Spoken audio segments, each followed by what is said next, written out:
So in this Yahoo Finance tutorial video, I am going to be showing you guys how to set price alerts for cryptocurrency here on Yahoo Finance. So the first thing you have to do is open up the Yahoo Finance application. Once that is done, I want you to go to the bottom here and press on the Discover icon or the search bar.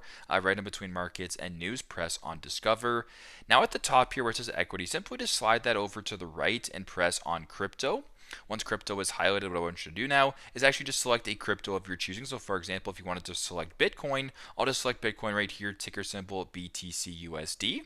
I'll go ahead and press on Bitcoin right here again. Now once you have a cryptocurrency selected, simply just go to the top right and press on the bell icon. Right in between the star and the share icon, press on the bell icon right here. This is now going to set a price alert for cryptocurrency. So if you wanted the target price, for example, to be 43,200 and I don't know, 200, for example, you can go ahead and press on that, then press on done, and then press on create, press on, settings, get this all set up in your phone. So in this case, I can't, but I'll just press on not now, but pretty straightforward. If you were to just press on create, then you can create a price alert here for cryptocurrency on Yahoo Finance. Thanks again for watching, and I hope this video helps.